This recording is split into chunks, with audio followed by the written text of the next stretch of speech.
buenas tardes a todos, doctora Ana María Castro, qué gusto saludarla.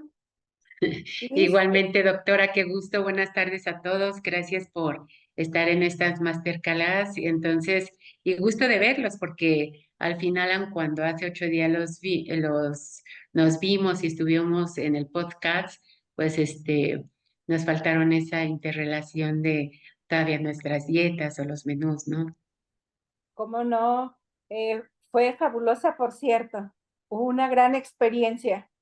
Y Sí, bueno, estamos listos para la dosis de esta tarde, doctora. Bien pues muy preparados bien. como buenos estudiantes. Bienvenida y bienvenidos todos. Bueno, Ya podemos ver su ahora, pantalla, doctora. Ya la exacto. vemos bien.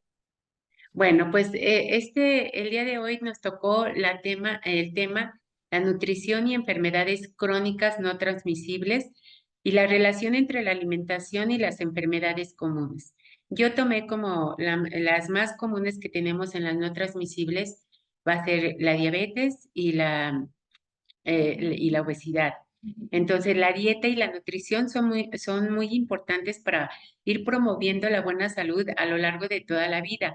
Actualmente está bien establecido como su función como factores determinantes de enfermedades no transmisibles crónicas y eso los convierte en componentes fundamentales de la actividad de la prevención, que es lo más importante.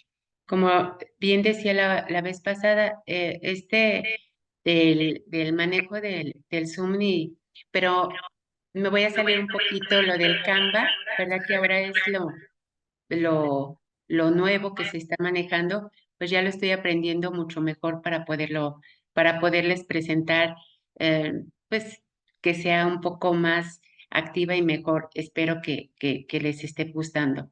Bueno, entonces habíamos dicho que el tipo de dieta, la mayor parte de las investigaciones, de las investigaciones, la enseñanza y las actividades en materia de nutrición se relacionan con las enfermedades crónicas no transmisibles y están relacionadas muy importantemente con la alimentación. No cesa de crecer científicamente la evidencia científica en apoyo del criterio de que el tipo de dieta tiene una gran influencia tanto positiva como negativa. Entonces, en la salud a lo largo de la vida. Estos ajustes, que es lo más importante, son los ajustes dietéticos y alimentarios y no solo influyen en la salud en el momento, sino que pueden determinar que un individuo padezca o no enfermedades tales como, les decía, las enfermedades cardiovasculares ateroscleróticas, la hipertensión, la obesidad, la diabetes, hay cáncer de tipo ovárico, de próstata, el cáncer de vesícula, el cáncer de ovarios y, y la obesidad y la diabetes. En etapas posteriores de la vida, sin embargo, estas ideas tan importantes nos han llevado a modificar las políticas en muchos países en desarrollo.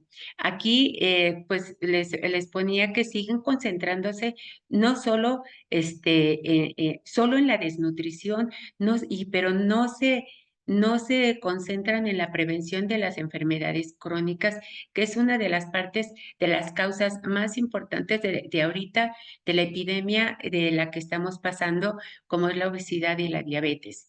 Las causas se reconoce que es un excesivo consumo de energía de ciertas grasas trans y en las grasas trans como también otro tipo de grasas como el colesterol total, el colesterol de las lipoproteínas de baja densidad, que son los malos, y el colesterol de no alta densidad, el de muy baja densidad, los triglicéridos, y eso es muy importante que nosotros lo tomemos en cuenta para que lo vayamos viendo en los exámenes bioquímicos que nosotros le vamos a pedir en la química sanguínea para que podamos manejarlo, ¿no? Entonces, esto es muy importante. También el alcohol es importante el sodio también, sobre todo la sal, y también que el consumo de bajo de frutas, que no consumimos frutas o hortalizas y verduras, y además que nuestra dieta alimentaria diaria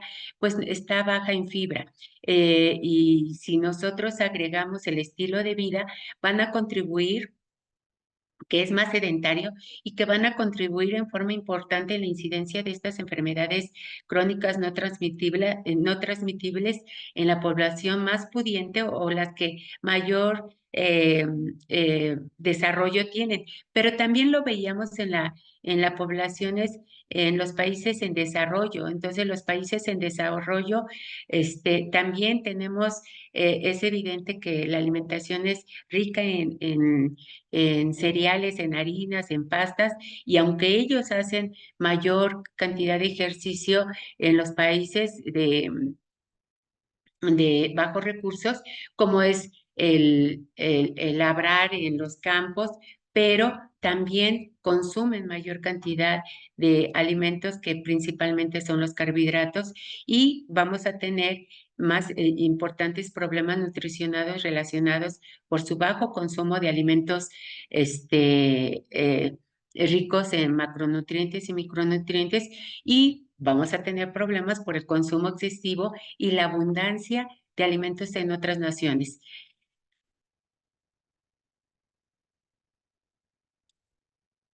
Tenemos lo que hablábamos sobre las enfermedades. Debido a estos cambios en los hábitos alimentarios y en el modo de vida, las enfermedades no transmisibles crónicas, incluida la obesidad, el cáncer, las enfermedades cardiovasculares, la diabetes, la hipertensión y los eventos cerebrovasculares también, y algunos tipos de cáncer que ya les había manejado, como son el de cáncer de colon importantemente, o el del páncreas, son causas cada vez más importantes de discapacidad y muerte prematura en los países tanto en desarrollo como en los países desarrollados.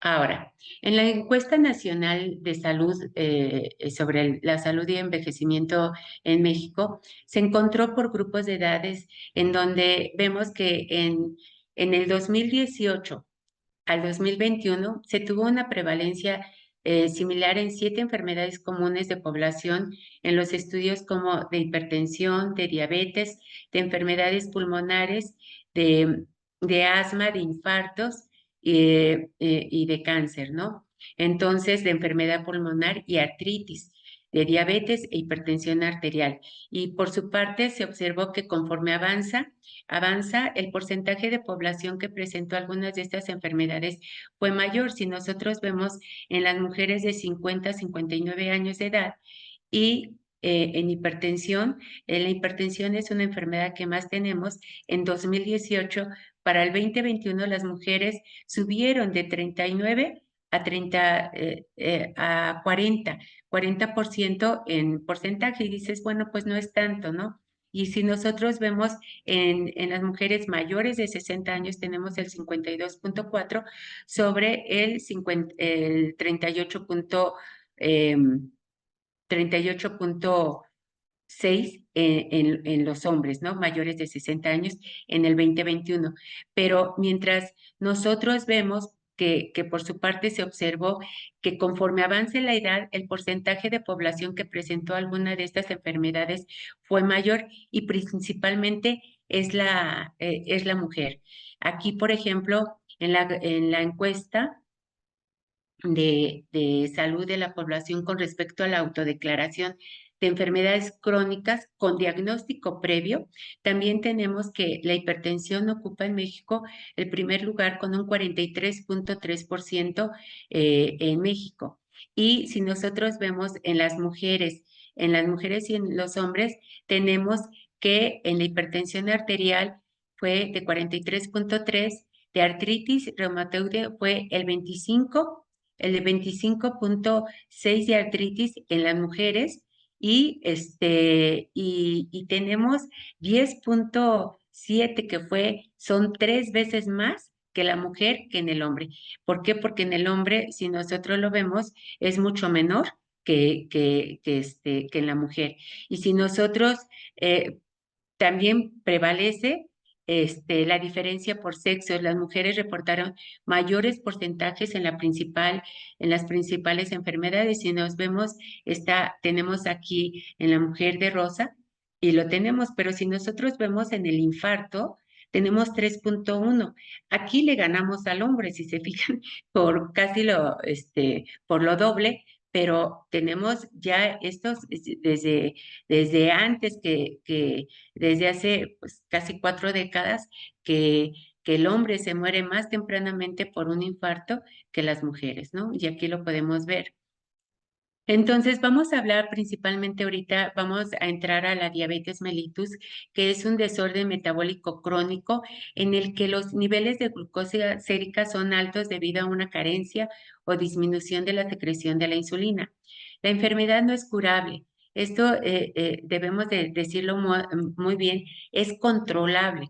Su mal control nos puede llevar a las complicaciones y a la muerte, porque nosotros no nos vamos a morir de de diabetes, vamos a morir de las complicaciones de la diabetes. ¿Por qué? Porque la enfermedad en sí es una enfermedad vascular y algunas de ellas, de sus complicaciones son graves.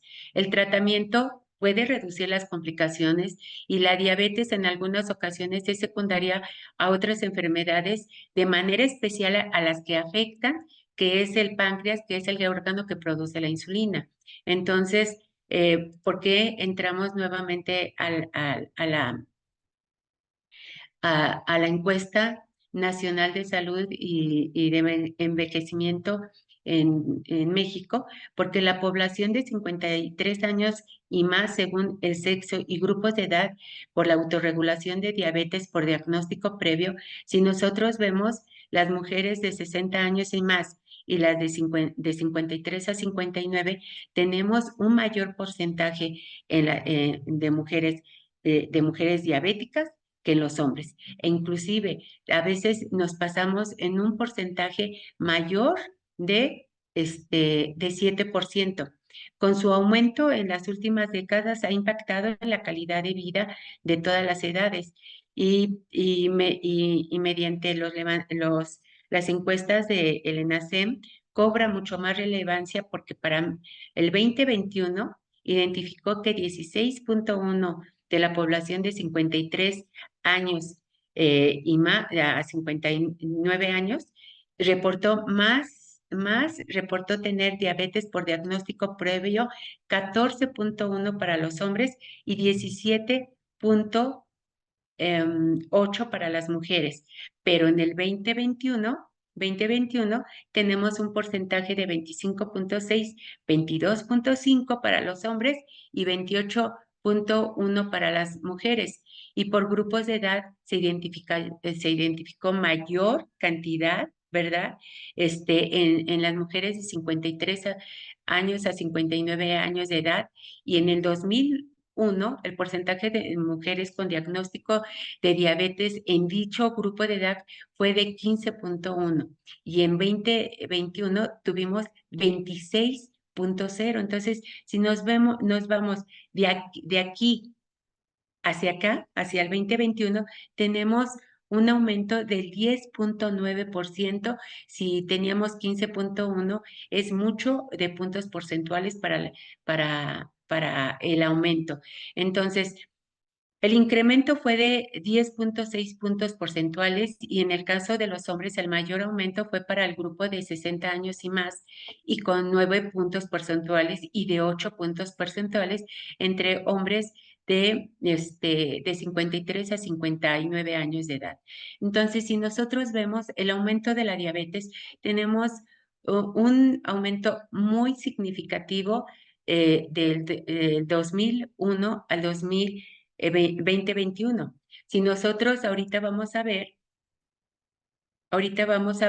la evolución de la diabetes en el mundo. Aquí la diabetes es una de las enfermedades con mayor prevalencia a nivel mundial. Aquí los datos son sacados por por la OMS y la Federación Internacional de Diabetes, con su aumento en las últimas décadas ha impactado en la calidad de vida de las personas de todas las edades desde 1980 hasta 2014. El número de personas con diabetes en todo el mundo pasó de 108 millones de personas de diabéticos a 422 millones.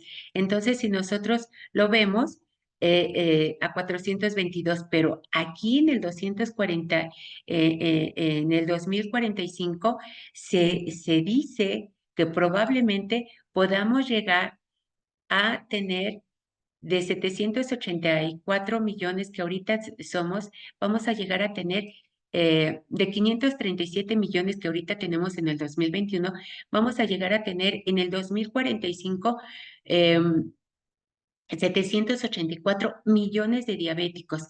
Entonces, el aumento es, en los últimos 15 años, es de 316%, que es muchísimo. Y si nosotros vemos que en los adultos de 20 a 79 años con diabetes, sin diagnóstico era de 232 millones de pesos, perdón, 232 millones de diabéticos.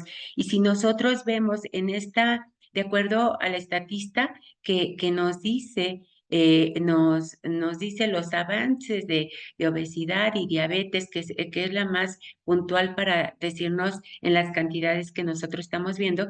En el Pacífico Occidental nos vemos que es en el 206 millones de personas en el 2021, pero para el 2045 vean que tenemos 340 millones de personas, se estiman. Pero si nosotros vemos al Oriente Medio y África, ¿verdad?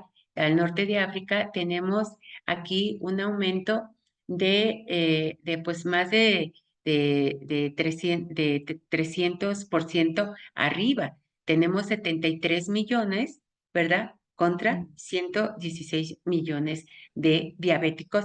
Y esto es en todo el mundo. Esto lo estamos viendo y los estatistas son los mejores para que nos puedan decir cómo estamos avanzando en cuanto a la diabetes. Y entonces las complicaciones de la diabetes incluyen, entre otras, las enfermedades cardiovasculares, arterioscleróticas, la enfermedad renal crónica, que es muy importante, la retinopatía diabética, en los cuales vamos a ver las cataratas. Las cataratas es una enfermedad en las cuales estamos y, bueno, no digamos el sangrado o el desprendimiento de la retina.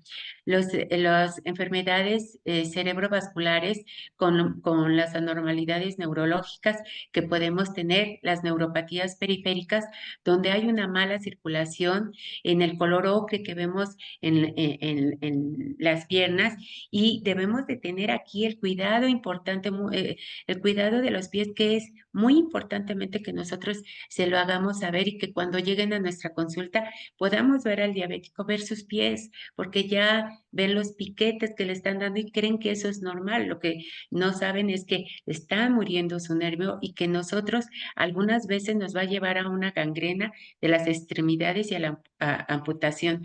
También tenemos lo que es la impotencia sexual que tenemos en los pacientes diabéticos, tanto hombres como mujeres.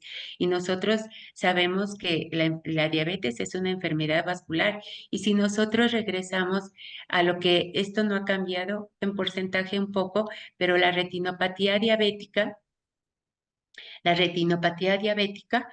tenemos, es la causa principal de ceguera en adultos en edad productiva. Entonces tenemos un 50% en el paciente.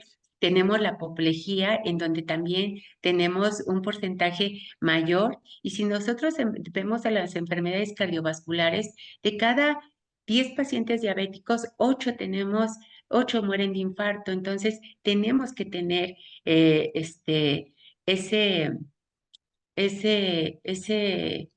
feeling de poder decirles y cuando lleguen a nuestro consultorio poder mandar a hacer una cistatina C para ver si hay nefropatía diabética, pues el 35% de los pacientes con insuficiencia renal terminal pues son diabéticos y la neuropatía diabética también el 40% son los pacientes que en edad productiva hay amputación. Anteriormente eran en todo el pie, ahora actualmente es uno o dos dedos y además se les ponen catéteres a nivel de la arteria. ¿Para qué? Para que sigan funcionando. Pero si nosotros sabemos cuánto puede estar funcionando en irrigar esa pierna, pues unos 5, máximos 8 años más, y eso solamente se hacen en los hospitales grandes, se hacen en el Seguro Social, en el IMSS, pero actualmente con la falta de insumos, pues nos es más difícil ponerlos, ¿no? Ahora, vamos a decir el tratamiento y control de la diabetes. La meta del tratamiento es proteger la salud y evitar estas complicaciones. Esto se logra tratando de mantener los niveles de glucosa sanguínea tan cerca de lo normal como sea posible. ¿Cuál es lo normal? No mayor de 100, ¿verdad? Y postprandial tiene que ser no más de 140. Durante tanto tiempo como sea posible. ¿Para qué? Para evitar y así reducir la cantidad de glucosa que se elimina por la orina y evitar las complicaciones de la diabetes. El control es en gran parte asistido por la reducción de peso en los diabéticos obesos y por medio del mantenimiento de un peso corporal saludable en todos los diabéticos. Sabemos, ¿verdad?, que tenemos dos tipos de diabetes, la diabetes tipo 1 y la diabetes tipo 2. Aquí englobé las dos, los dos, la clasificación de las dos diabetes. ¿Por qué? Porque más adelante vamos a hablar de lo que es la diabetes, agregando un poco más de lo que ha salido actualmente de la diabetes y su tratamiento, inclusive con las insulinas. Y también en el tratamiento y control de la diabetes podemos utilizar lo que habíamos dicho, los aparatos como el glicómetro para ver la grasa o poder la bioimpedancia, que también lo podemos estar checando de acuerdo a cada uno de nosotros, ¿no?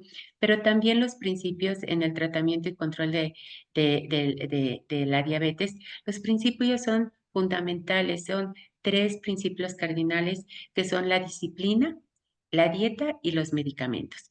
Entonces, los diabéticos deben organizar un estilo de vida regular y disciplinado, con comidas a ciertas horas de trabajo, con la recreación, ejercicio y dormir, o sea, dormir siquiera entre 6 a 7, 6 a 8 horas, de 5 a 7 horas, pero no menos de 6 horas. ¿Por qué? Porque empiezan a tener alteraciones en su glucosa y el estrés es un factor fundamental para que aumente su glucosa. Deben regular su consumo de alimentos para controlar la diabetes y utilizar medicamentos como recurso solo cuando el régimen dietético no es bien logrado. También es muy importante el que puedan, pues ya dije, el control de peso, pero también hacer ejercicio, también una actitud buena ante la vida, tener ese...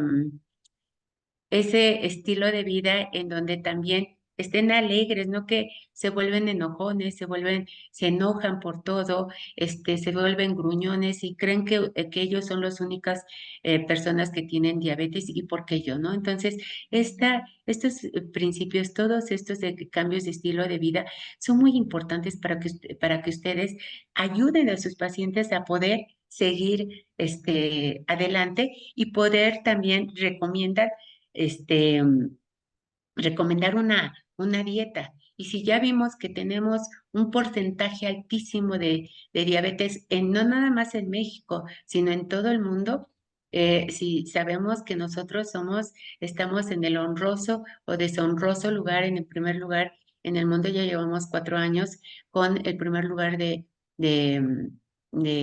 obesidad y diabetes en el mundo, en los primeros lugares. Entonces, tenemos que cuidarnos y tenemos un arsenal de pacientes que diario vemos. Entonces, las recomendaciones dietéticas y nutricionales son muy importantes porque aquí decimos que se recomienda entre el 55 a 65% de la energía que van a venir de los carbohidratos, del 55 al 65%.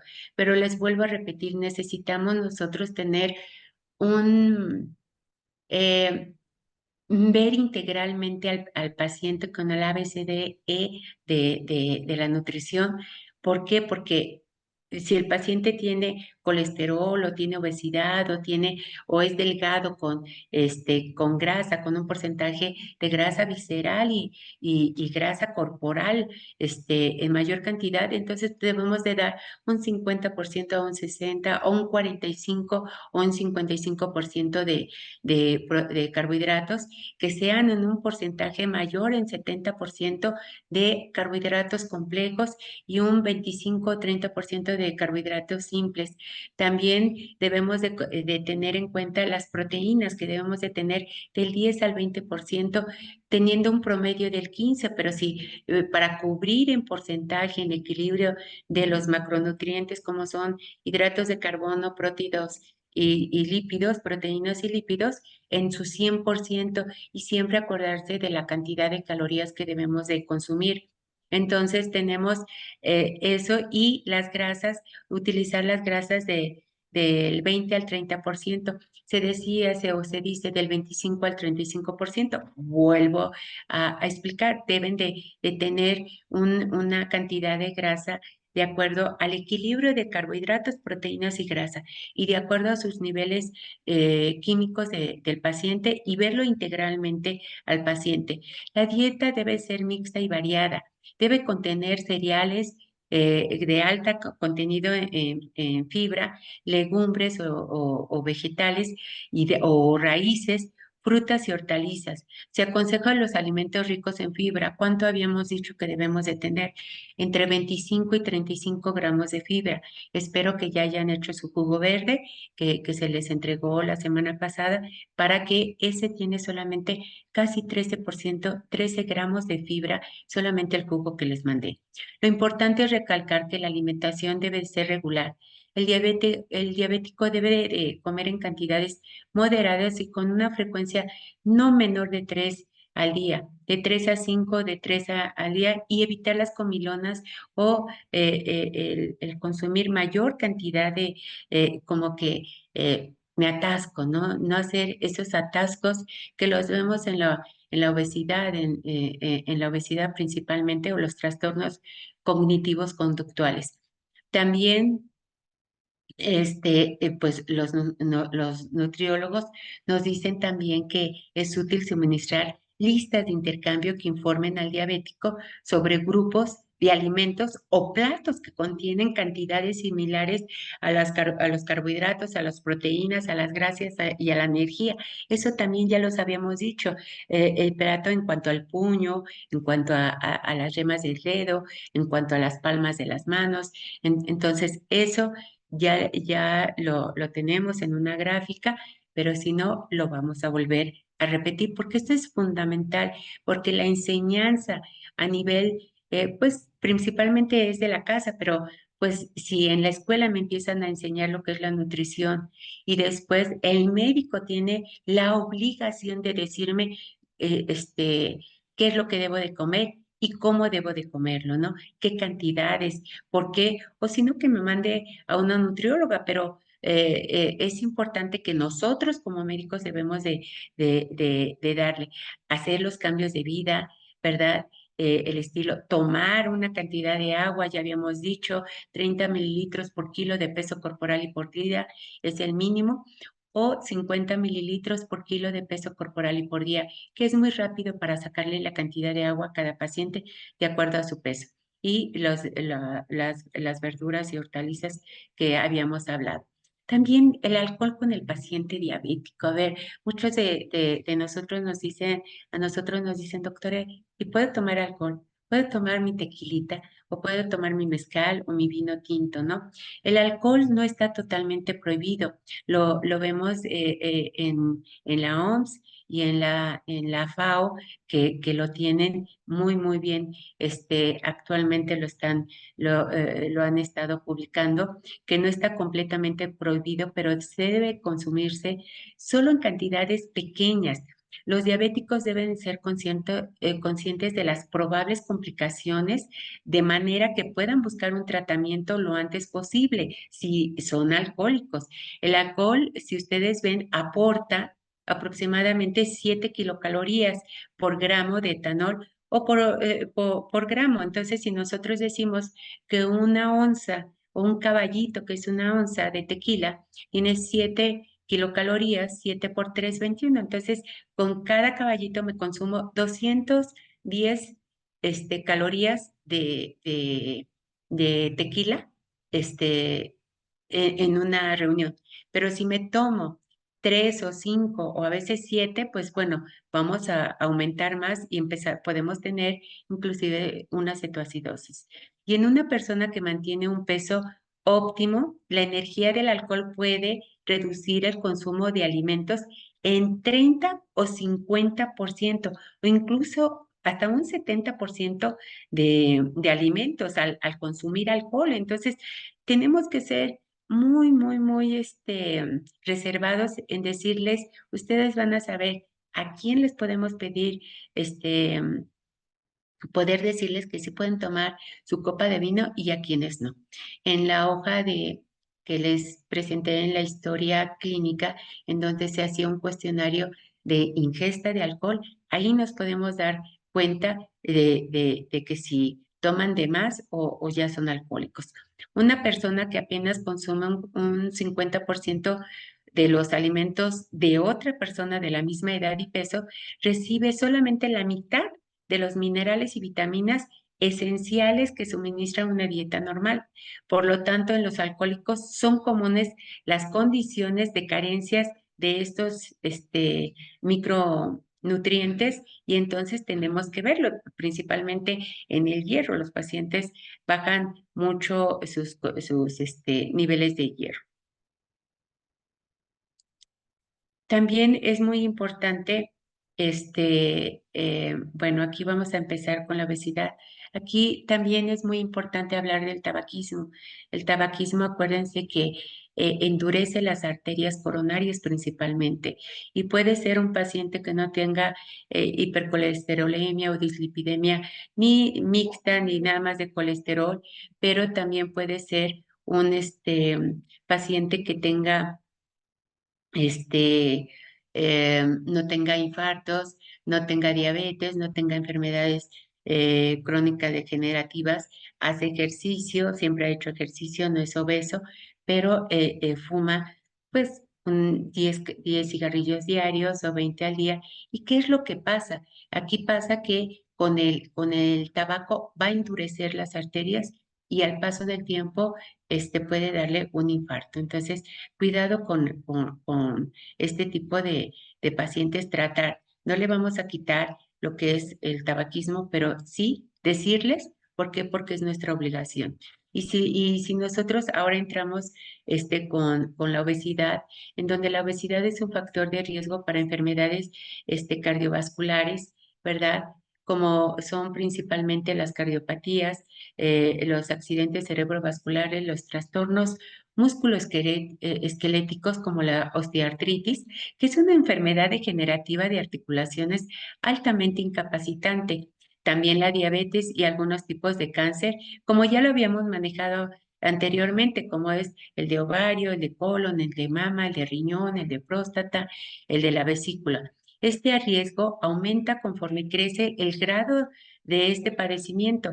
La obesidad se considera frecuentemente una condición de la abundancia. ¿Por qué? Porque comemos de más. Es una acumulación anormal y excesiva de grasa en nuestro cuerpo. También la obesidad va en aumento en nuestros días y como les decía, en la obesidad tenemos el primer lugar, deshonroso lugar a nivel mundial de los adultos ser el primer país de mayor obesidad y en segundo lugar los niños. Entonces, en la encuesta nacional de de Salud y Envejecimiento de México, se da un seguimiento a la prevalencia de la obesidad. Y aquí lo vemos que al 2001 al 2021 hemos aumentado, nuestra tendencia va a la alza, tanto en hombres como en mujeres.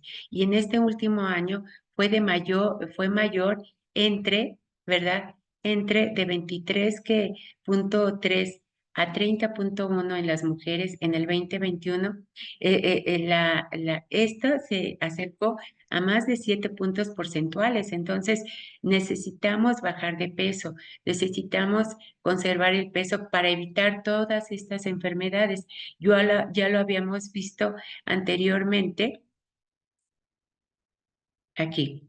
La obesidad nos va a llevar a enfermedades cardiovasculares, a cáncer, a hipertensión, a diabetes, a enfermedades cerebrovasculares e inclusive artropatías, ¿no? Entonces, esto tenemos que irlo viendo que van de la mano uno con otro. También tenemos, bueno, pues tenemos la hipertensión y las enfermedades cardiovasculares y el cáncer principalmente, pero en estas enfermedades no transmisibles, crónicas no transmisibles. Entonces, sí tenemos que irlo viendo. Y entonces, viendo que la obesidad,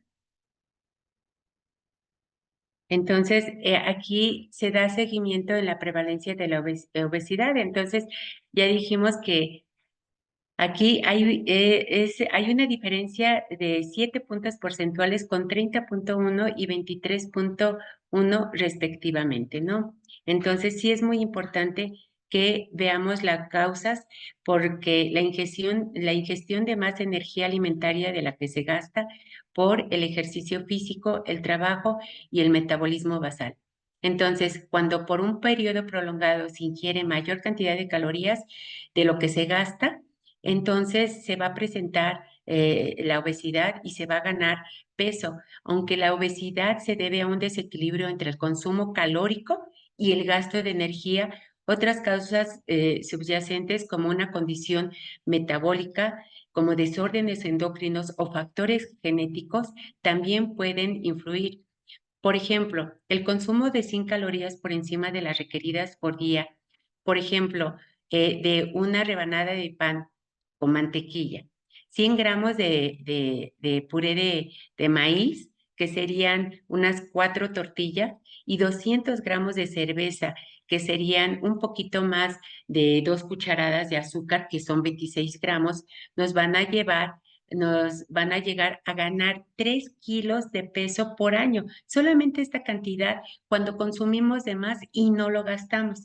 Y si nosotros decimos 3 kilos por año, o sea que 15 kilos de peso lo vamos a ganar en 5 años. Entonces, sí debemos de ver que el consumo de calorías y el gasto de calorías, si no lo hacemos, si no lo gastamos, entonces nos va a llevar pronto a una obesidad. Y ustedes, pues ya hemos hablado muy importantemente de lo que es la clasificación de la obesidad. La clasificación del sobrepeso se basa en el índice de masa corporal, aun cuando no se basa en cuanto a la grasa. Y si nosotros decimos que el índice de masa corporal, que es el peso, la talla, la estatura al cuadrado entre el peso, entonces tenemos que de 18,5 a 24 es en la mujer, estamos en un peso normal. De 24,1 a 30 estamos en sobrepeso.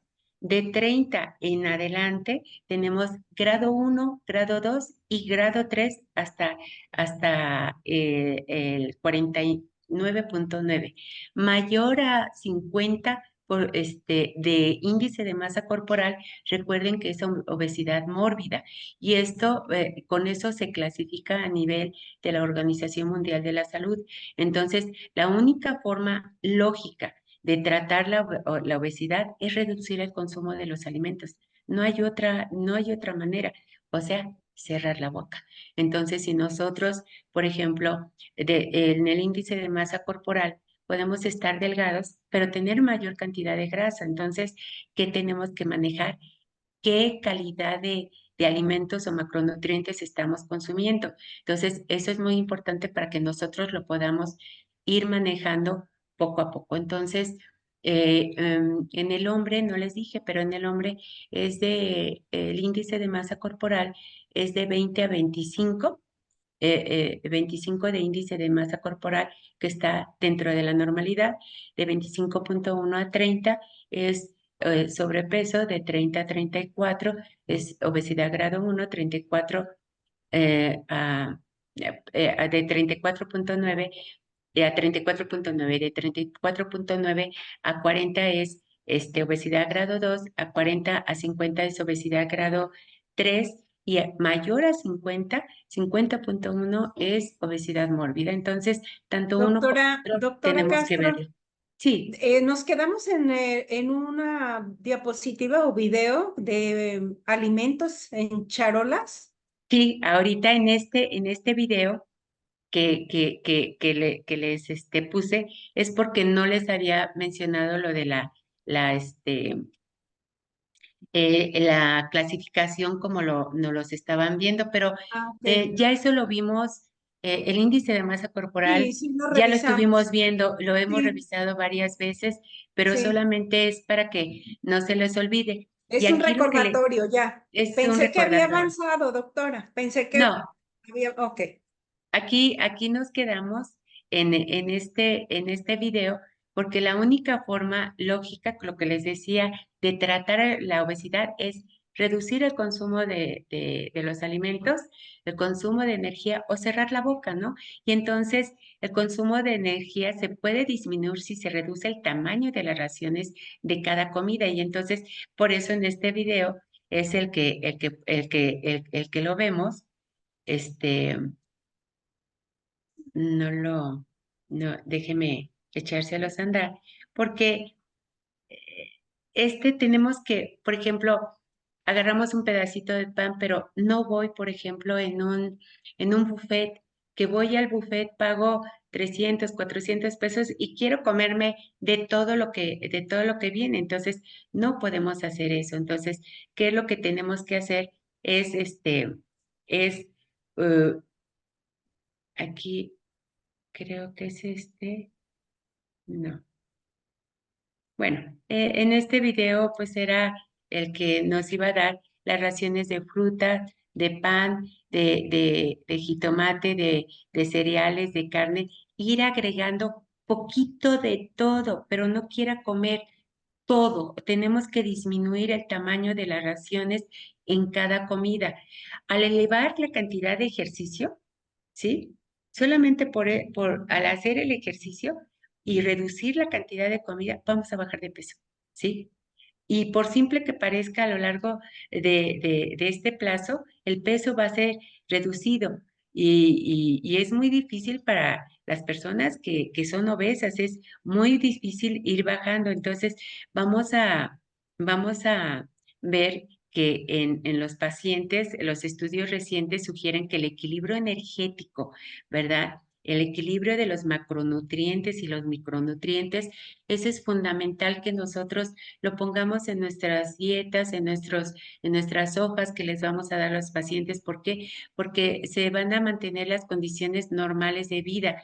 Si se equilibra ese equilibrio entre el consumo y la oxidación para cada uno de los macronutrientes, como son los carbohidratos, las proteínas y las grasas, y en este caso,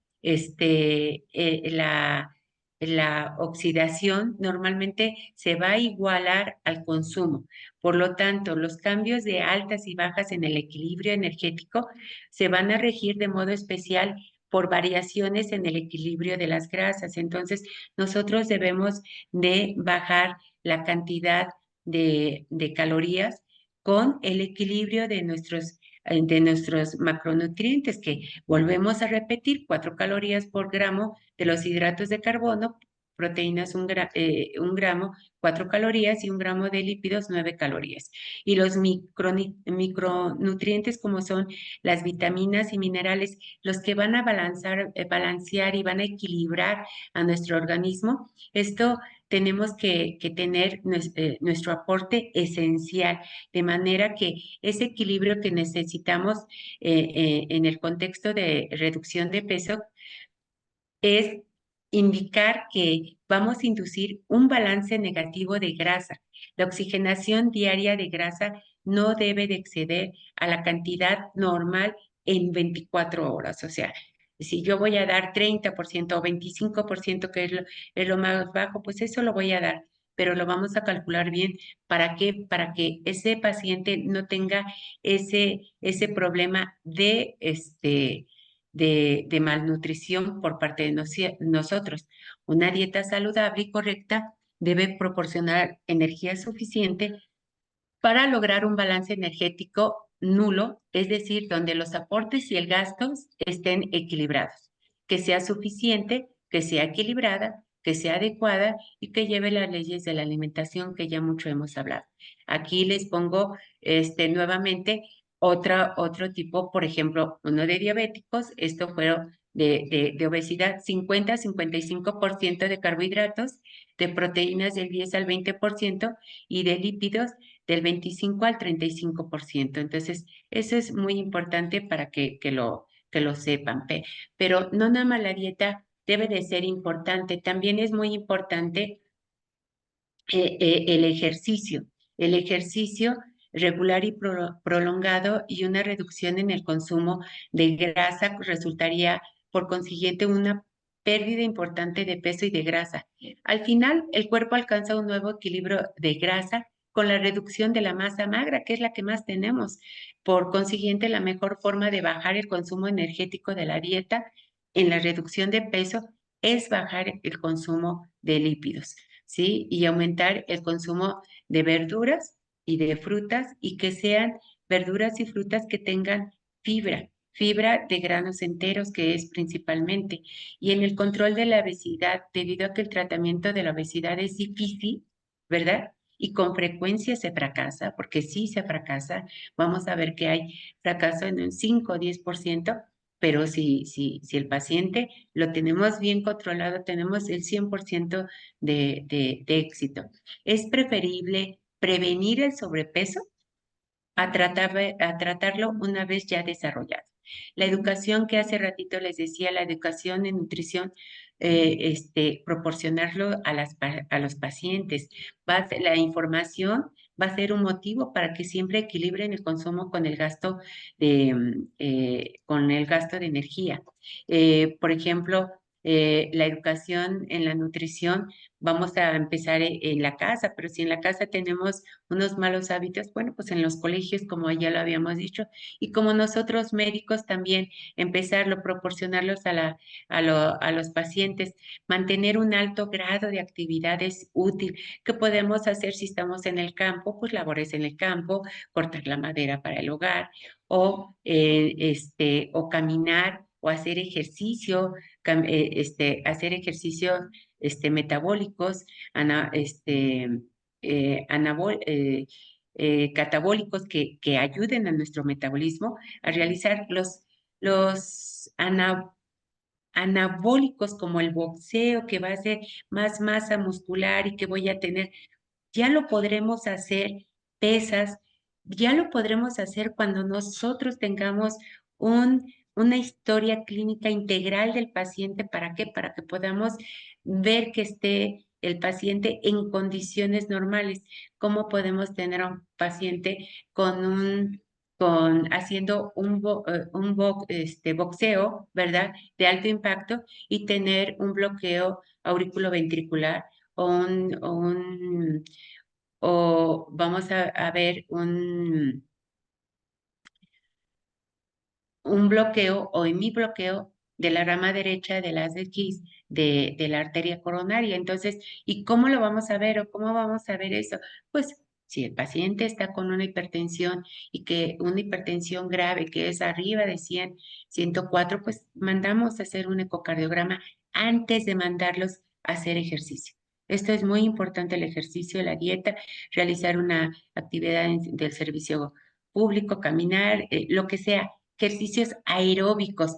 Más bien es importante evaluar el trabajo físico e invitar a todas las personas de todas las edades a realizar una cantidad apropiada de trabajo físico. Entonces, esto es muy importante que nosotros empecemos a realizarlo.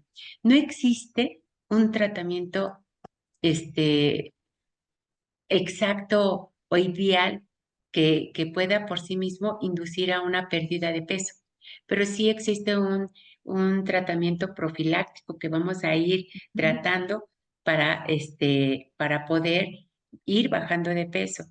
Evitar el uso de las anfetaminas, los extractos de hormona de tiroides y otras drogas en el manejo de la obesidad es muy importante porque en general está desaprobado, solamente se utiliza en pacientes que de veras tenemos ese problema, ¿no? Entonces, debemos evitar y supervisar cuidadosamente un médico con la experiencia, evitar que el paciente se tome los chochos que inclusive que los compran en el mercado negro, ver lo de la tiroides y no, pues el doctor me dijo que estaba mal mi tiroides y ya me dio de tiroides y así me va a ayudar de peso.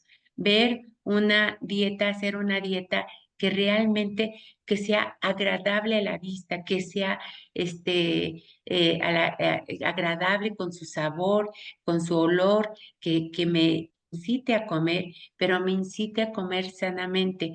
¿Por qué? Porque si nosotros no tenemos una dieta bien balanceada, es muy probable que los pacientes puedan dejar la dieta e irse con otros médicos o charlatanes, porque a veces se dicen médicos y para bajar de peso y son charlatanes, ¿no? Entonces, es muy importante promover las dietas que no sean peligrosas para la salud del paciente.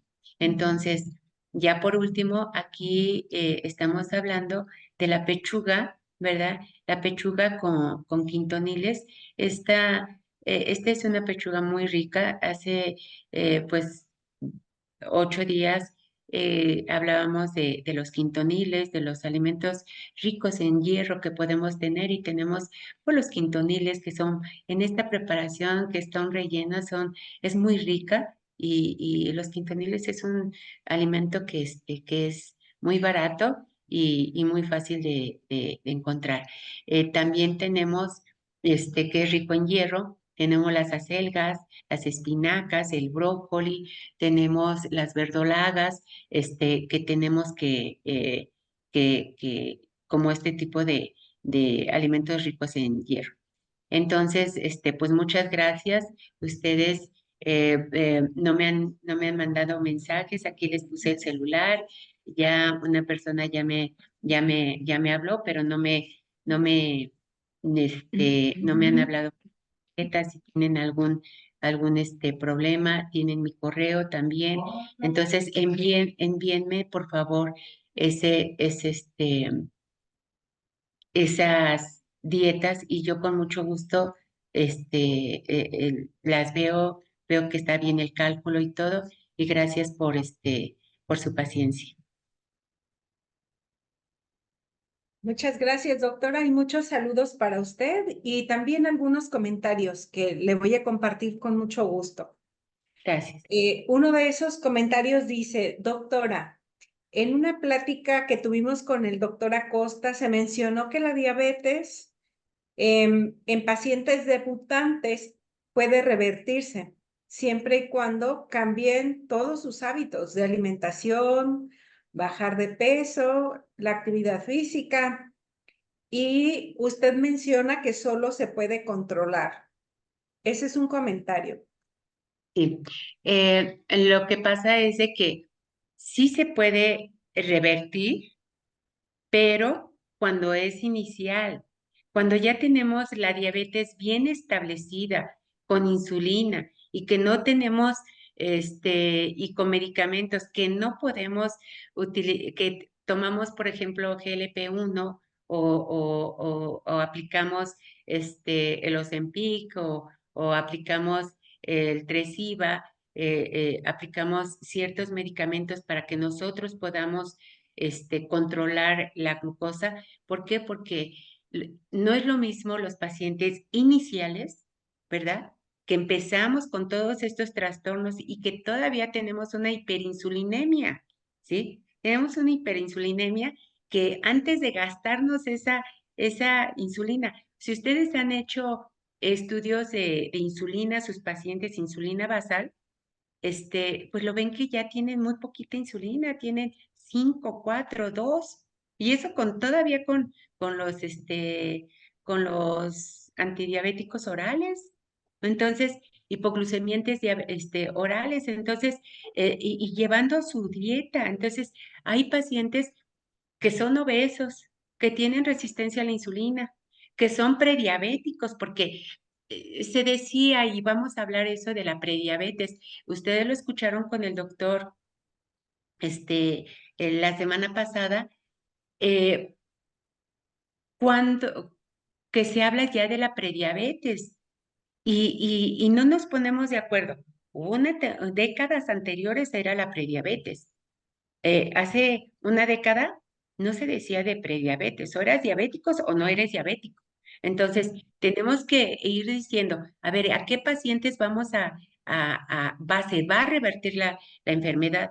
Porque imagínense, con el Metabiox ayudamos. O sea, yo no tengo ninguna duda en usar el Metabiox y muchos de ustedes lo han usado y se han hecho estudios y al inicio, cuando llegó hace 3 años en México, lo trajo el doctor Acosta y que se hizo un estudio con nuestros pacientes, se les dio el Metabiox y se les hizo los estudios al mes, a los 2, a los 3 meses, se encontró que había reducción, pero no podemos decir que la diabetes porque sí, es reversible en todos los aspectos. No, tenemos que verlo en cada caso en particular.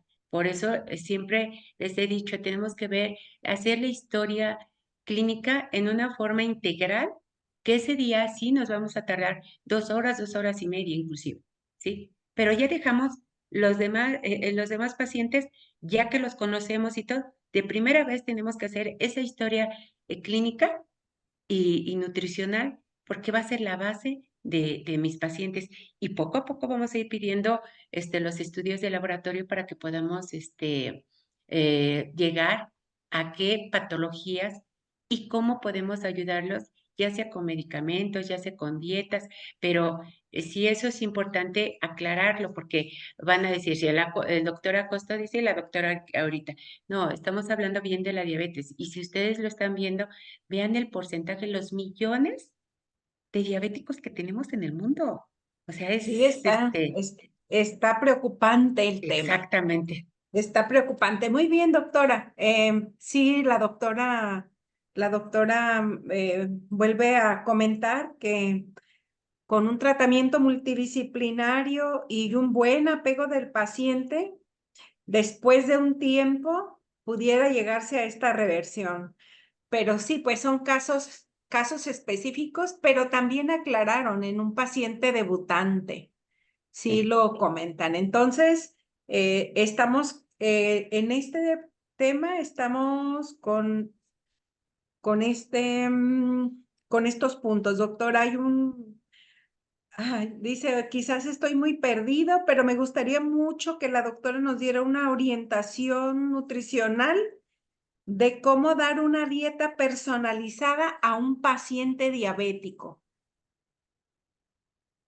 Sí, no sé si recuerden que habíamos dicho la dieta para un diabético.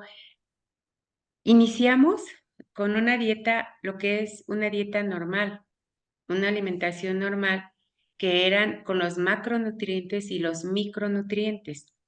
Hemos hablado en la obesidad, en la hipertensión, en el síndrome metabólico, en los diferentes tipos de porcentajes que podemos manejar. Y como dice el doctor Abarca, ¿verdad? El doctor Abarca, dar una dieta personalizada a un paciente diabético. Entonces, recuerden que un paciente, se debe de dar una dieta integral a cada paciente, ya sea diabético, hipertenso, con dislipidemias, con cáncer, un paciente diabético, hipertenso, que tenga insuficiencia renal. O sea, tenemos que personalizarlo a cada paciente. Si es un paciente diabético, vamos, habíamos hablado, no entré porque este tema no es para dar la dieta al paciente diabético en sí. Este tema es para las enfermedades no transmisibles, que son las más usuales que tenemos, como son, yo tomé en cuenta solamente la diabetes y la obesidad, porque es el porcentaje que mayor pacientes tenemos, o sea, es lo que vamos a utilizar. Y no es en esta siguiente semana, sino en la próxima, vamos a hablar de cada tipo de dietas que tenemos, ¿sí? La dieta hipocalórica, ¿en qué paciente se puede dar? Por ejemplo, en el paciente hipocalórica, ¿para qué pacientes, en qué porcentajes podemos manejar? Y, eh, y un tipo de menús adecuados de los de cada enfermedad.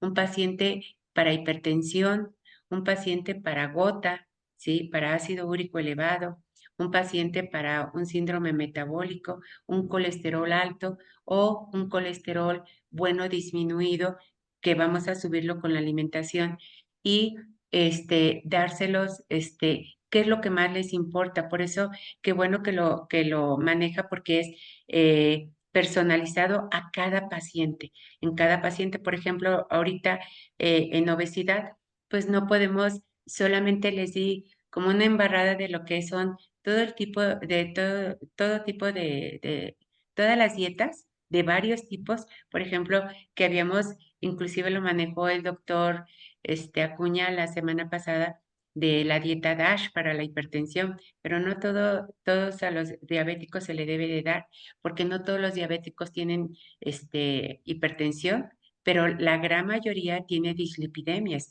entonces, o hipertrigliceridemia principalmente. Entonces, sobre eso lo vamos a ir manejando cada dieta, los tipos de alimentos que va a ser, los permitidos, cuáles no son permitidos para ese tipo de diabéticos y más o menos la cantidad de calorías. Eso sí es importante para que nosotros lo veamos. No es que se los quiero dar si ahorita solamente tomé dos enfermedades de las que nos faltó, las enfermedades cardiovasculares, las bajas en sal, las bajas en grasa y las enfermedades como en los pacientes con cáncer y en pacientes con hipertensión. Ya no alcancé a tomar esas tres más. ¿Por qué? Porque si no, nos vamos a un tiempo más elevado. Entonces, nosotros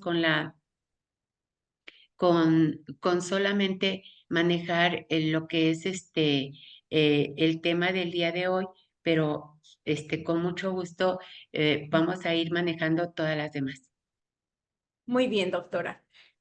Nos comenta la doctora María del Carmen Martínez. Doctora, ¿por qué un paciente con diabetes, su insulina sale baja?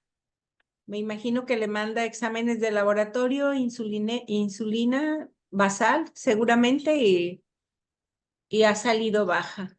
Sí, porque pues ya no tiene, acuérdense que los pacientes van perdiendo la insulina, o sea, ya no hay producción de las células beta ya no están produciendo suficiente insulina para que lo que ella ingiera se pueda metabolizar. Entonces, por más que le dé hipoglucemiantes, metformina o infolico o glibenclamida, lo que ustedes manejen, 2, 4, 6 tabletas, 8 tabletas, 10 tabletas, no le va a bajar la glucosa, porque inclusive si su cantidad es menos es porque ya no tiene suficiente insulina para metabolizar. Entonces, Así es. aquí es el problema es la insulina. Por eso es tan importante que nosotros tengamos un manejo bioquímico, químico en los pacientes, para saber cuándo debemos dar ya insulina, aplicar la insulina.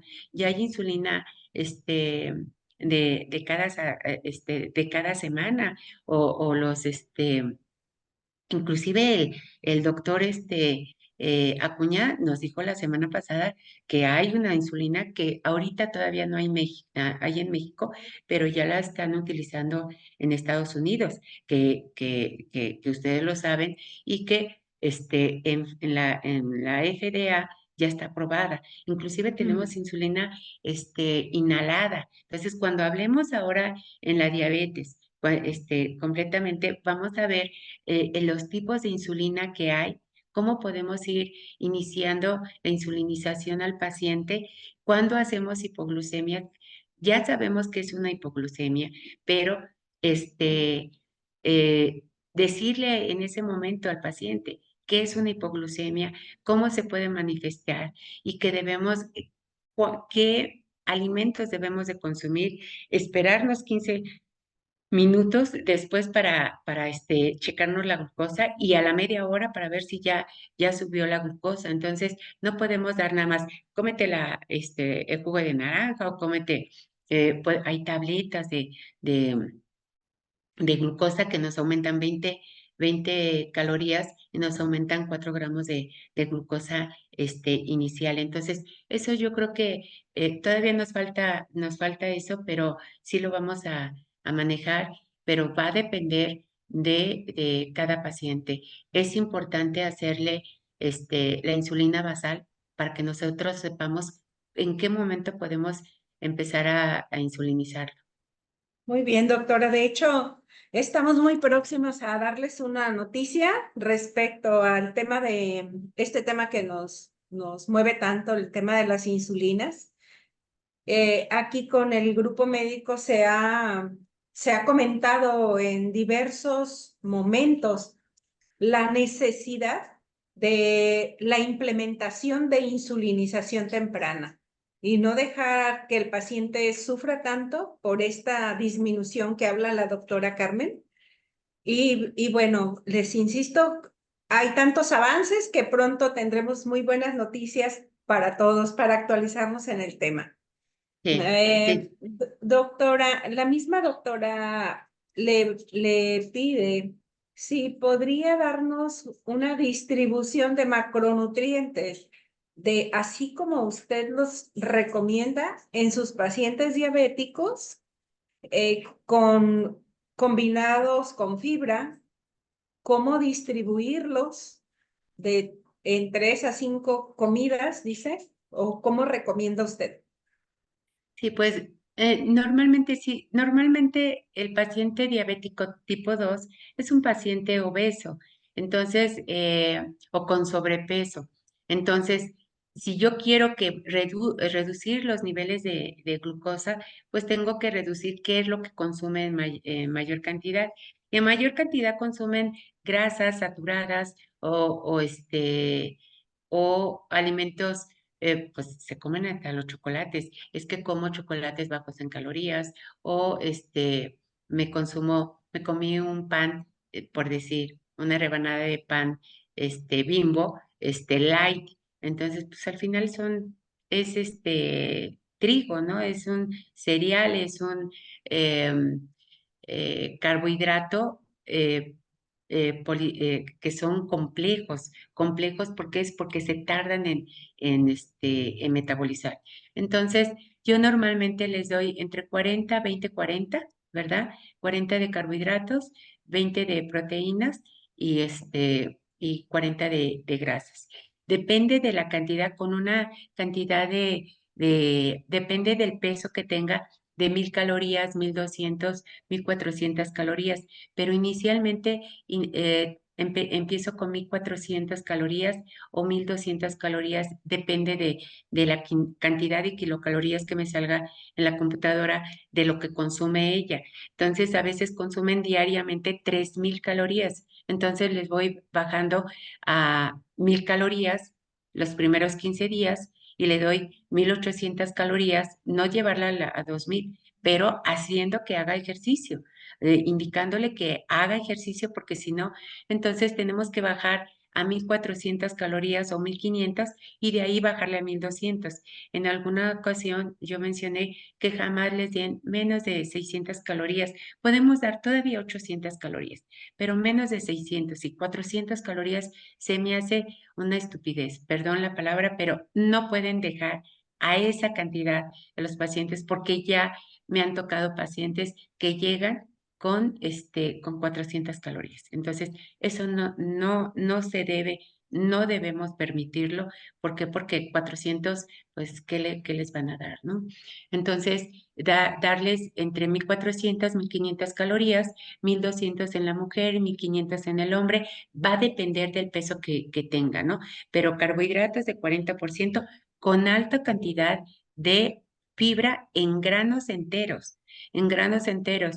Hay rebanadas de pan con granos enteros de 14, 18 e inclusive 12 granos enteros de granos y eso nos da fibra. Entonces, eso lo podemos dar y no hay ningún problema. Debemos de dar una cantidad de vitaminas en C como la naranja, la toronja, pero también podemos utilizar la carambola, podemos utilizar la guanábana, la maracuyá, que tiene bastante vitamina C, y podemos utilizar la pitaya también. La pitaya es muy rica en vitamina C, en potasio. Entonces, en eso son en cuanto a en cuanto a las vitaminas. Tenemos que ver, darles el queso desgrasado, que sea bajo en grasa, porque aun cuando es bajo en grasa y nuestros lípidos es en 40% arriba, sí podemos bajar, llegamos a la cantidad de 40% de grasa con 1200 o 1400 calorías, 1800 calorías si es en el hombre. También en cuanto a calorías, nutrientes, de acuerdo a los minerales, que es el hierro, que podemos ver, la vitamina D, que podemos ver en la vitamina A, la vitamina C, la vitamina D, que después del COVID, muchos de los pacientes han estado con niveles bajos de vitamina D en menos de 30, en menos de 20, inclusive de 11, y me ha tocado de 9. Entonces, tenemos que hacerle los estudios ya por rutina y no porque quiera ver más, sino los pacientes con COVID, que les dio COVID, casi la gran mayoría están menos de 30 nanogramos, cuando debe de ser, recuerden que es de 70 a 80, lo normal es de 30 a 100 nanogramos, ¿no? Entonces, yo me he encontrado con 7, con 11, con 22, con 27, que pues estamos más pegados hacia el límite, pero debemos de dar, y entonces la vitamina D en quesos, en pescado, en sardinas. Entonces, eso lo vamos a ir viendo en las demás, pero es muy importante en el paciente, en una forma integral, en el paciente diabético. Entonces, con eso, con la fibra y un control de sus macronutrientes, un equilibrio en esos, no hay ningún problema. También no sé si así no quitarle el maíz, ¿verdad? La tortilla, no quitarle el maíz o los frijoles, dependiendo de que si no tienen ácido úrico, que la gran mayoría tiene. Entonces, podemos dar una ración de frijoles, podemos dar una ración en la mañana en el desayuno, comida y cena de cereales, harinas y pastas, en cuanto a arroz, en cuanto a frijoles, y leguminosas, en cuanto a tortillas, y tratar, por ejemplo, la tortilla de harina no, porque tiene más grasa. La tortilla de harina tiene un poco más de grasa y la tortilla de maíz, bueno, pues tiene más calcio, ¿no? No sé si con eso responda a la pregunta. Ha respondido varias, doctora, con esto, porque había inquietudes en cuanto a esa complementación. Bien, dice la doctora María del Pilar Manrique. Gracias, doctora, y felicidades. Es importante saber el contexto de cada paciente para poderle dar su tratamiento médico dietético, especialmente motivar al paciente, educándolo en su alimentación y tener el paciente y su familiar voluntad para hacerlo, porque no tenemos una cultura en educación dietética, por lo cual cada paciente, dice, es diferente. Y bueno, pues efectivamente, ¿verdad, doctora? Sí, o sea, aquí es en forma integral. O sea, si nosotros vemos que en forma integral vamos a estudiar al paciente, lo vamos a tratar, lo vamos a ayudar. ¿Por qué viene a nuestra consulta? Primero preguntar a qué viene, ¿no? ¿En qué le puedo ayudar? ¿En qué podemos, orientarlo? Entonces, si dice, vengo porque mi azúcar está elevado, vengo para mi control de diabetes con la dieta, o vengo porque tengo esta sintomatología de la triada de poliuria, polifagia, polidipsia, o porque he estado bajando de peso, o porque me zumban los oídos, me duele la cabeza, entonces me siento mal, me duele todo. Entonces empezamos como medicina general, pero en medicina general tenemos que hacer la historia clínica completa y la historia nutricional, porque ahí entra qué alimentos estamos consumiendo. Entonces, aquí es importante manejar lo que es la medicina y lo que es la nutrición, porque la medicina está integrado con la nutrición. Entonces, aquí, por ejemplo, sí podemos ver que las estadísticas, tenemos una mayor población de diabéticos y obesos en el mundo, pero ¿qué vamos a tener en ese paciente diabético u obesos? Es que ese paciente, pues, tenemos un 70 de probabilidades de que nuestra consulta sea de 70% de diabéticos, o de si, ¿por qué? Porque van a ir llegando, porque van a ser obesos, porque van a tener hipertensión, porque van a tener un dolor en el pecho, porque tienen una alteración en el colesterol, en la glucosa, en el ácido úrico. Lo estamos viendo en forma integral. Entonces, ese paciente vamos a tener trabajo si nosotros manejamos lo que es la nutrición con la diabetes. En este tema de lo que nosotros tenemos, las enfermedades crónicas no transmisibles, ¿verdad? ¿Cuáles son las enfermedades crónicas no transmisibles? Son, y las actuales son la diabetes, la obesidad, las enfermedades cardiovasculares, el cáncer, la hipertensión, ¿sí? Entonces, tenemos que manejar, ya sabemos que como médicos sabemos las causas y qué nos lleva a la hipertensión, pero también tenemos que ver qué es lo que hay. Tenemos como las bases, empezar las bases y las actualizaciones de lo que es la diabetes. O sea, lo que es la diabetes. Sabíamos que en el 2005, 2001, 2014 íbamos a tener esta cantidad de pacientes en el mundo, ¿sí? Actualmente vamos a llegar a más de 760 millones de pacientes diabéticos en el mundo.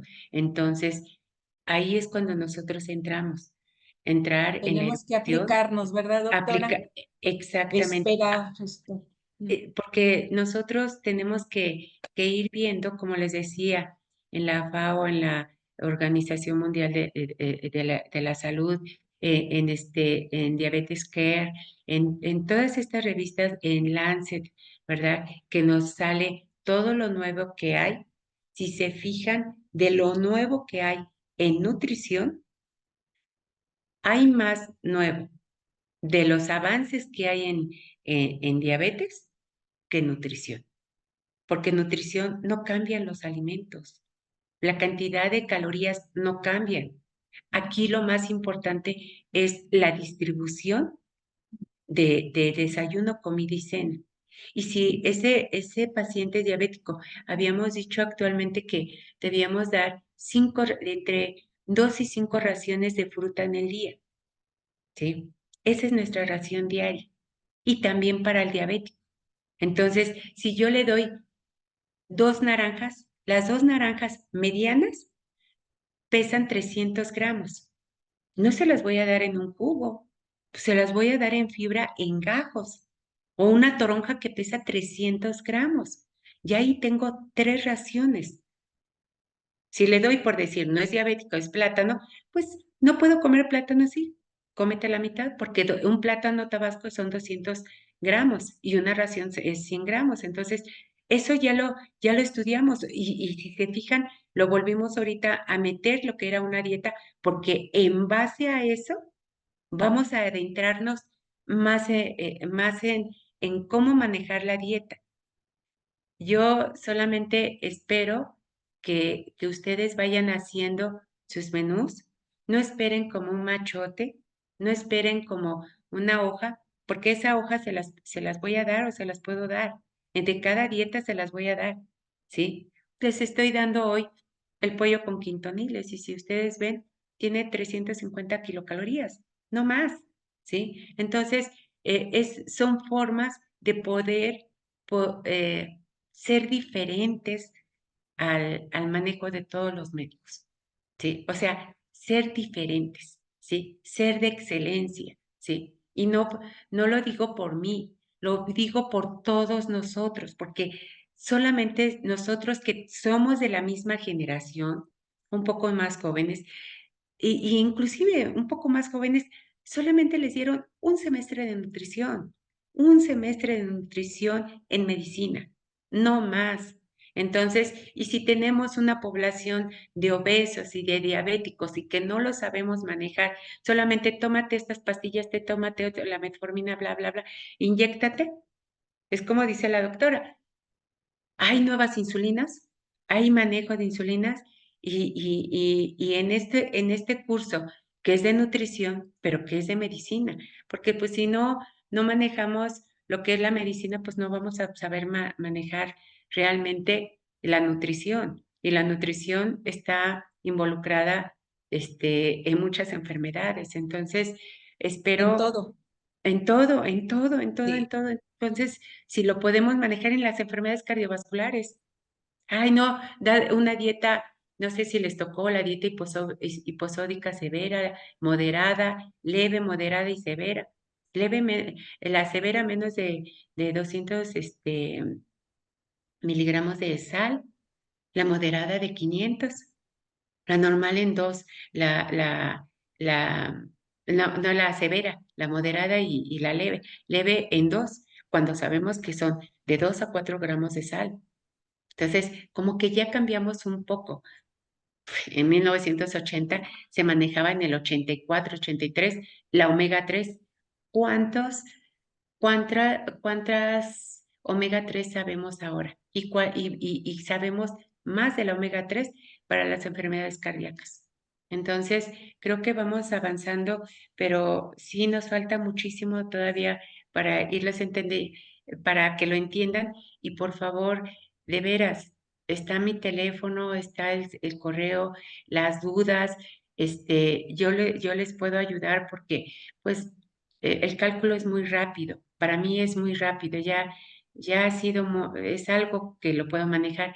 Pero ustedes en la computadora ya pueden tener su dieta, la dieta, por decir, para diabético de 1200. Este paciente lo necesita, solamente van cambiando lo que son sus menús, lo van cambiando.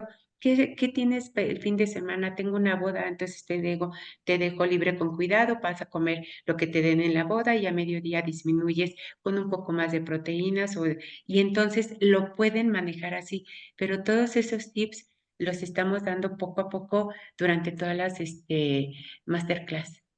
Muy bien, doctora. Muy buena ampliación a esto, a este panorama que nos acaba de dar. Nos pregunta Ninette, segundo, Rodarte. En un paciente diabético, antes de darle recomendaciones, ¿usted qué exámenes de laboratorio nos sugiere debemos solicitar? Pues ¿Y es cuánto tiempo, dice, y en cuánto tiempo deberíamos esperar resultados? Me imagino que ya con un manejo médico dietético, sí, ¿usted qué diría sí, para repetirlos? sí, para cuando llega de primera vez, hacemos la historia clínica. Y de acuerdo a su historia clínica, son los estudios de laboratorio que van a llevar. Pero lo más importante en esto es que el paciente, ¿sí? Ya tiene que llevar un tipo de dieta para mantener el peso o para bajar el peso. Eso es importantísimo para el paciente que se vaya ya con una dieta. Me vas a traer los estudios en no mayor de 15 días, porque esta dieta no te va a servir más de 15 días. Entonces es una dieta normal, baja en calorías, nada más. ¿Cuántas calorías? 1200 calorías, blanda, que no tenga muchos irritantes y es lo que vamos a dar. ¿Qué medicamento, qué exámenes de laboratorio? Una biometría hemática completa, ¿verdad? Porque ahí vamos a ver las plaquetas, la hemoglobina, el hematocrito, la concentración media de hemoglobina corpuscular. Vamos a ver si no tiene ninguna infección con los leucocitos, con los neutrófilos. Vamos a ver sus linfocitos, qué tanto leucocitos, sus plaquetas y el volumen plaquetario medio. Eso es importantísimo porque hay pacientes que llegan con unas plaquetas de 100,000 o 98, cuando el látex del tubo de ensayo, cuando sacan sangre, es lo que hacen que se agrupen que se liberen las plaquetas y por eso sean bajas, ¿no? Entonces, eso lo tenemos que hacer. Segundo lugar, una química sanguínea completa. Hay de 32 de Salud Digna, hay del Chopo de 45, de OLAP de 50, que es la que más completa está. ¿Por qué? Porque o cualquier Olarte o Polanco o los que ustedes quieran, pero que les vaya a dar, por ejemplo, les dan la glucosa, ¿sí? Ven el ácido úrico, ven el funcionamiento renal. La tasa de filtración glomerular a veces puede estar baja y la voy a complementar con una cistatina C si es que estuviera muy baja, ¿sí? Entonces, y si tengo la urea elevada o la creatinina, entonces mando a hacer una cistatina C de una vez, ¿no? O posteriormente. También tenemos el calcio, el fósforo, el magnesio. Tenemos ahí el magnesio, porque también el magnesio es fundamental, que lo vamos a hablar para estas enfermedades más adelante. Y tenemos los electrolitos, que son el sodio, potasio y cloro. También, porque no, doctora, es que tengo muchos calambres. Mándeme potasio, pero si tu potasio está normal. Entonces vamos a buscar qué es lo que te está provocando los calambres, porque potasio no te puedo dar. Está inclusive en los límites altos, ¿no? Luego tenemos el perfil de lípidos que nos va a dar el colesterol total, el colesterol de alta densidad, que es el bueno, el malo, lipoproteínas de baja densidad, de muy baja densidad, de no alta densidad. Vamos a ver las partículas pequeñas y densas de lipoproteínas de baja densidad, en donde vamos a ver, esa es la área aterogénica que tenemos. Entonces, a veces tienen 5 veces más elevada eso. Entonces, tenemos que ver. Ahí también nos va a tocar los fosfolípidos, ¿sí? Entonces, la fosfatasa alcalina. En el perfil de hepático, vamos a ver las transaminasas, ¿verdad? Las enzimas hepáticas, deshidrogenasa láctica, las transaminasas, la gamma glutamil transpeptidasa para ver si tiene un hígado graso o no, si está muy elevado, mayor de 38, dependiendo del laboratorio, mayor a 50. Pero, y si también en mi báscula me dice que tiene grasa visceral, ¿cuánto debe de ser de grasa visceral? De 4 a 8, 4 a 11 máximo, ¿sí? Y tenemos, cuando empezamos al paciente que tiene una grasa visceral de 24 o de 16, y si ya con esa grasa pido y hay alteraciones en la gamma glutamil transpeptidasa o en las transaminasas, ¿qué hago? Pido un ultrasonido y entonces ya estoy hepático y de vías biliares, entonces ya estoy confirmando mi diagnóstico de esteatosis hepática. También tenemos el perfil de hierro completo. La UVC tiene la concentración de saturación de hierro, la transferrina también. Entonces, si la transferrina, vamos a ver, sabemos que es de 20 a 50, un promedio de 35, de 30, y me tienen en 15, en 18, y tienen el hierro, si es de 50 a 176 o 196 o 33 en algunos pacientes, si tienen 20 o 25 y no se ven realmente pálidos, vamos a ver qué está pasando. Tus heces están negras, entonces ya es cuando nosotros debemos de preguntar. Y entonces nos ayuda a no estarle picando constantemente. Entonces, ese es normalmente, y también en el de 50 elementos nos sale la milasa y la lipasa, que no en todos los laboratorios, y ahí es donde podemos ver si está elevada, en las bilirrubinas también, si está elevada, y entonces podemos ver si hay un faripáncreas o podemos ver si hay una alteración. Entonces, es muy importante a nivel global, sí van a gastar, son 200, 300 pesos más, pero al final tienen 2 o 3 años que no se toman esos medicamentos, no se toman esos laboratorios. Y el tercero es el ego. Algo, también la proteína C reactiva, en donde nosotros sabemos que la proteína C reactiva es un factor de riesgo del tipo inflamatorio. Entonces, en algún lugar, y el ACPK, la creatinofosfoquinasa, también no los da. Y entonces, un examen general de orina. Ya con esos, a los 15 días que llegan nuevamente, vemos cómo están, y si tiene antecedentes de diabetes, pido un coma, y si está obesa, y si en la primera consulta veo acantosis nigricans, entonces ya estoy dando el diagnóstico de una resistencia a la insulina, y que puede ser una prediabetes. Entonces ya pido un JOMA, un índice de resistencia a la insulina, y sobre eso lo manejamos.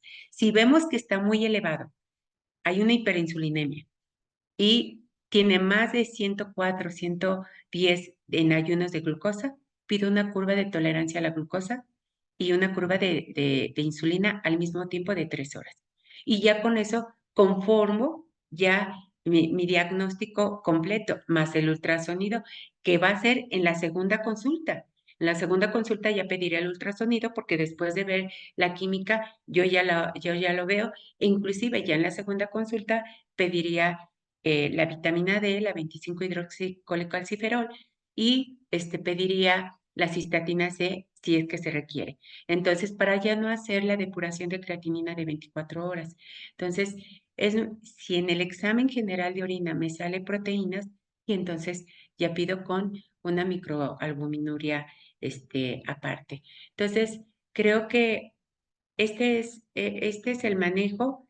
¿Y después de eso, cuándo voy a hacer nuevamente exámenes? A los 3 meses, porque ya a los 15 días yo ya voy a dar tratamiento, va a llevar tratamiento de dieta, va a llevar tratamiento de médico, si es que lo requiere, y entonces a los 3 meses vuelvo a hacer los estudios.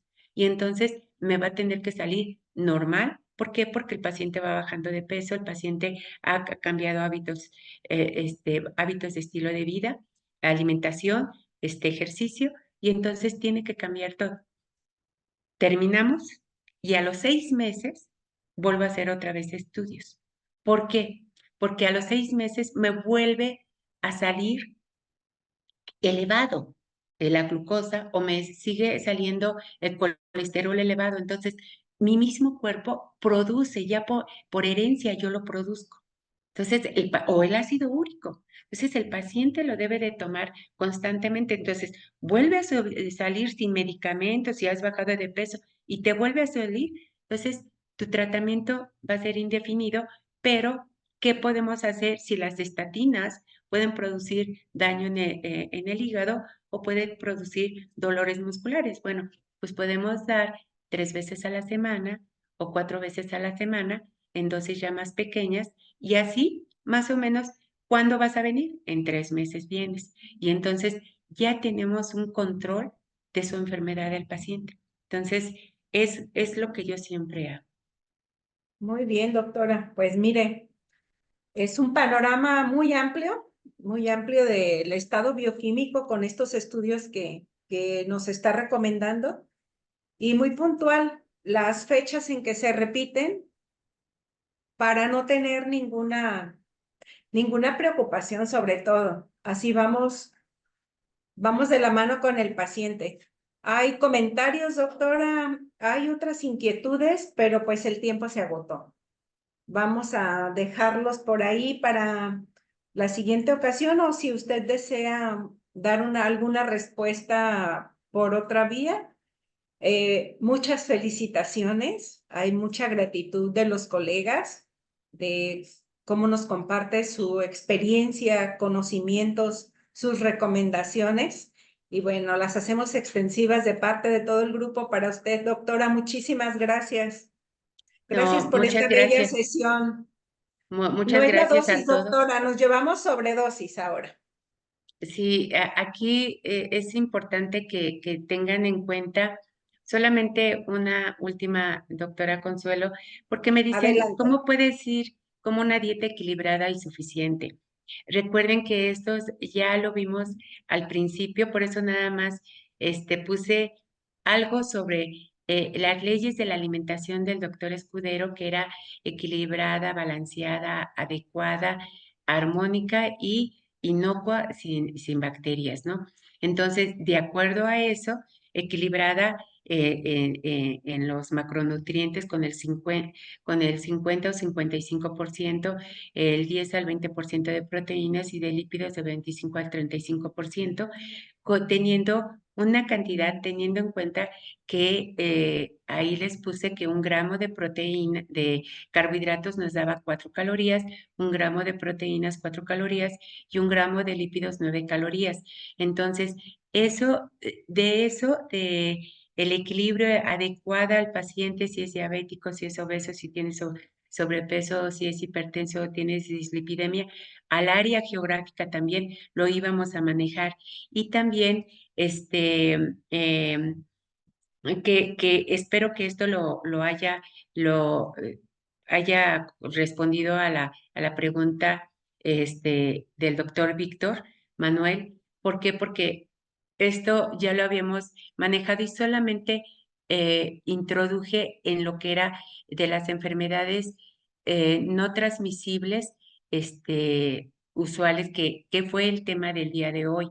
Entonces, solamente di una embarrada de lo que era la alimentación en dos tipos de padecimientos, pero todavía nos falta ver mucho más padecimientos y bien entrado lo que es la diabetes, bien entrada lo que es la diabetes y la nutrición, lo que es la hipertensión, lo que son las enfermedades cardiovasculares y todo tipo, tenemos una semana de puras, martes y jueves, de puras dietas. Son dietas de todos los tipos y las actuales que se están manejando, la cantidad de calorías, qué alimentos se utilizan y qué no, y en qué padecimientos se van a dar. Y en esos padecimientos pueden ustedes hacer el intercambio, si es diabético, hipertenso, qué le puedo quitar o no quitar de acuerdo a la lista de la dieta DASH o la dieta mediterránea o la dieta que nos salga, que podamos tener la metabiogénica. Entonces,